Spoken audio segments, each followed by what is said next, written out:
I mean, is it even possible to have a better weekend than that? I don't think any football fan has ever felt a weekend like Arsenal fans have just felt. That will go down in history as one of the greatest game weeks that anyone has ever had.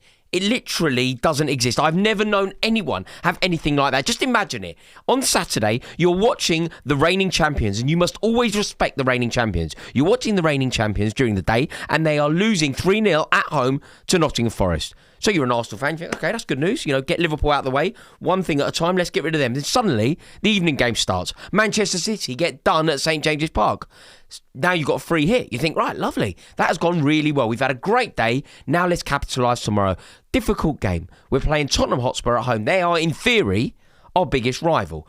Off the back of an international break, off the back of the Dan Bollard goal at the Stadium of Light, people are saying that we're struggling. We don't have our main centre forward. We don't have our, in my opinion, best player in Gabriel. Gabriel is an icon in that team. He is the heart, the personality, the tenacity, the spirit, and he is lethal in both boxes. You have to live in a world without him, and Tottenham are going to make it tough. Suddenly, you are scoring 4 goals from open play. You are embarrassing your biggest rival. And just to add insult to injury, the player that you stole from under the nose of your biggest rival goes and scores a hat-trick. Now, before I wax lyrical about the true genius of Eberechi Eze, I just want to make one thing clear. Today is about Eberechi Eze, but before I do that, Leandro Trossard, man, what a geezer, what a player, what a great player, what a great signing. I rate him so highly, and I want to make that clear now. But now, let's just talk about Eze. Geezer, absolute geezer. Eberechi Eze is the governor. He is such a good player. I rate him so highly. When he was at Crystal Palace, he was the player that I was desperate for Chelsea to sign. It was so obvious that you sign Eberechi Eze, you suddenly become title contenders. Eberechi Eze was so clearly the kind of player that was ready to win a Premier League title. And if Chelsea had genuine ambition, we would have sold Noni Madueke, and you want to win the league, you sell Madueke, you go and you buy Eze. What did we do? We sell Madueke and we go and we buy Gittings. And that is why the Chelsea ownership are driving me mad. Arsenal, however, didn't make the same mistake. Arsenal looked at Eberechi Eze and they could see what he was doing was mesmerising. They could see that the way he glides with the ball, he is clearly a borderline elite level player. You could see when he guided Crystal Palace to their first ever piece of silverware, beating Pep Guardiola's Manchester City in the process. You could see that he was ready for a bigger challenge. And what a player he is. Who's Eze? Who's Eze? Who's Eze? Never has a joke gone down so badly. Thomas Frank genuinely asking, who's Eze? Really, Thomas? Really? You want to give it a big un? You want to give it a big un and pretend that you are unaware of Eze's brilliance? I tell you what, mate, you will not make that mistake again.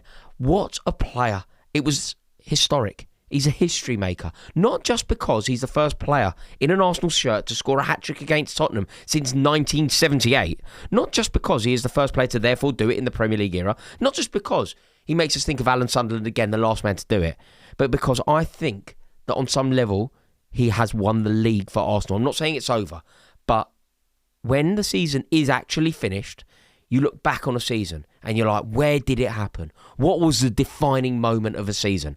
And this is the kind of result and it's the kind of weekend where league titles are won. And it was won because Eberechi Eze is basically unplayable. No team has ever been 6 points clear at this stage of the season and not won the league.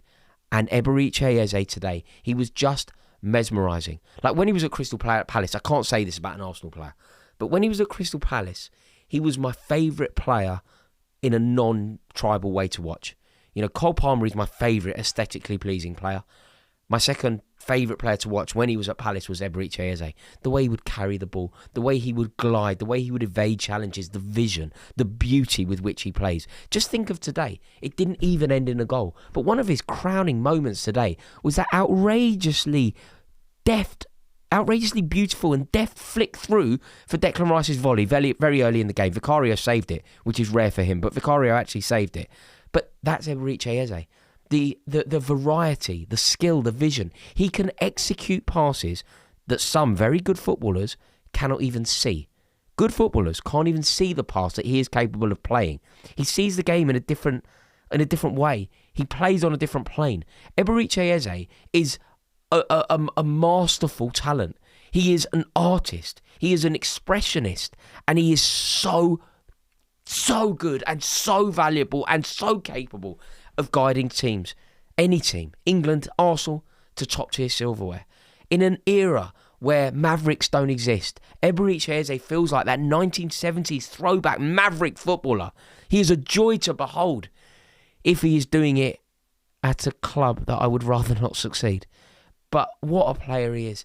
And I tell you what, he could be the signing that will take Arsenal to the title. He could be the signing that will take Arsenal to the Champions League. I'm not saying that he is the only reason that it will happen. It will happen because of Declan Rice. It will happen because of Bukayo Saka. It will happen because of Gabriel. It will happen because of Saliba.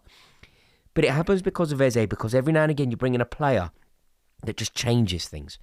A little bit like when Manchester United saw Dwight York scoring goals for Aston Villa, winning a League Cup with Aston Villa. He was clearly a brilliant player. And you bring him in and you win a treble.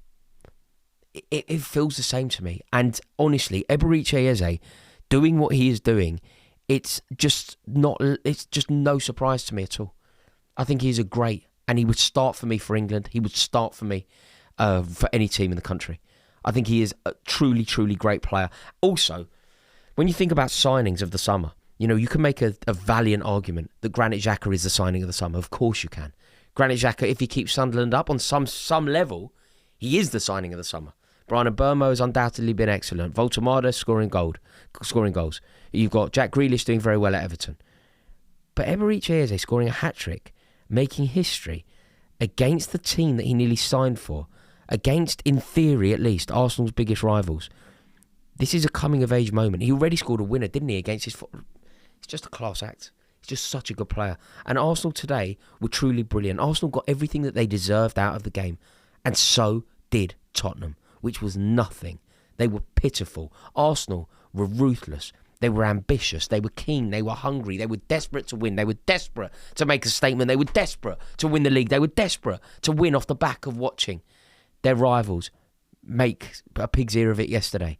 And you can tell in the way that they played the game, they are aware of the rivalry. They know what the rivalry means. They understand the history. They know the story of Henry Norris. They know what happened when Arsenal moved from Plumstead to North London. They know what happened with the Tory MP. They know.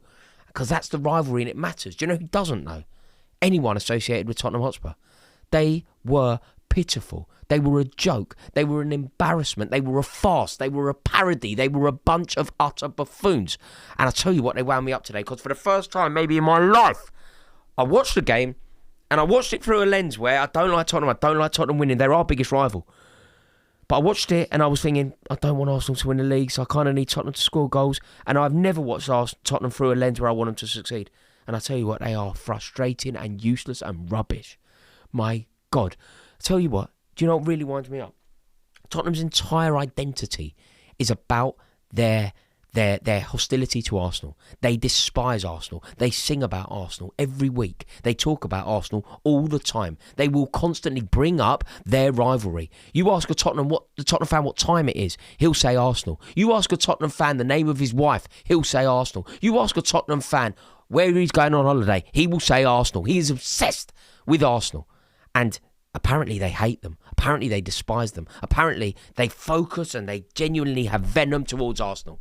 And then they roll over like that for Arsenal. Twice a season they roll over and they get their belly tickled by Arsenal. Like their entire personality revolves around hating a football team, and then they put in a performance like that. Like they ain't rivals. Like Arsenal are rivals. They put in a rivals performance. Tottenham aren't rivals. They merely share a similar part of the world. They have two football stadiums close to each other, but they aren't rivals in the true sense of the word. Like, if you think about what the genuine definition of the word rival is, it isn't that. Like, a rival is a person or an entity who is competing for the same object or goal as one another. Arsenal and Tottenham are not competing for the same object or goal as one another. Tottenham are in the bottom half of the league, or they should be. And I guarantee you, when the season ends, they will be. They are a poxy, contemptible, despicable club. And I just cannot understand how they can bang on about Arsenal all the livelong day and then just roll over for them. Like, it was so poor from them. Now, don't get me wrong. Arsenal were amazing, but Arsenal were only as good as Tottenham were bad. How can you call them your rival and it is a non-event? How can you call them your rival and you have a 0.7 XG against them? How can you call them your rival and your away end is empty after 70 minutes? How can you call them your rival and you have 2 shots on target? How can you possibly tell me that they are your rival in the true sense of the word? Next week, we're playing them. And Arsenal are the best team in the country, and they will probably beat us. But I tell you what, I see a world where we can get something out of that game. I see a world where we can beat them. Do you know why? Because we will fight. We will make it hard. Enzo Fernandez will go through someone. Moises Caicedo will go through someone. It will be a derby. It will matter. We will fight. The stadium will be raucous, and we will make it a competitive game. Tottenham just didn't do that. I mean, I just cannot believe how bad they were. I cannot believe how poor they were. I mean, that is the biggest North London derby win in 13 years. And it's happened off the back of winning a European Cup and bringing in Thomas Frank and apparently, having a better season than Arsenal last year. I mean, the night just simply belongs to Eberechi Eze. And we have to give Mikel Arteta huge amounts of credit. Because prior to this game starting, I spoke when I was live about the mini victories that happen in a season. The mini victories, not the big victory. The big victory is today. The big victory is Arsenal 4, Tottenham 1. But the mini victory to get to that is how do you cope without Gyökeres? How do you cope without Gabriel? And the way that you cope is by making the right decision. Piero Hincapié, man, what a player.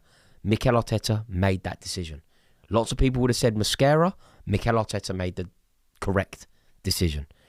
And it's those moments that change everything. I mean, Zubamendi, what a player he is. Like, truly, truly brilliant. And, I mean, Declan Rice, we don't even talk about him anymore because he is just so good. But he's undoubtedly one of the best players in the league. Like, Haaland, we can talk about the brilliance of Haaland. Of course we can. I will always acknowledge quite how brilliant Moises Caicedo is. But Rice, he feels instrumental. He feels integral to everything that Arsenal do, in every sense of the word. Arsenal going forward, Declan Rice. Arsenal defending, Declan Rice. Arsenal set pieces, Declan Rice. Arsenal defending set pieces, Declan Rice. Arsenal leadership, Declan Rice. Mikel Arteta on the pitch, Declan Rice. When you think of the ingredients that you need to win a league, they have them all, don't they? They really do have them all. It was an excellent day for Arsenal, a horrific day for Tottenham Hotspur, and I mean, I just cannot emphasise it enough. Arsenal were men against boys. It was complete and utter domination, and they are by far the best team in the league, and you can't even say they don't deserve it. Long way to go, of course. Nothing's in the bag yet, but today feels like a symbolic day. Let me know your thoughts in the comment section below. If you've enjoyed the video, please give it a like and some hype points. Really does help me out. And if you've really enjoyed it, why not click subscribe? I'm going to be going live tomorrow to really debrief this game, and I would love for you to be there. Let me know your thoughts. I'll be looking for your comments the second this video goes live. Ta-da!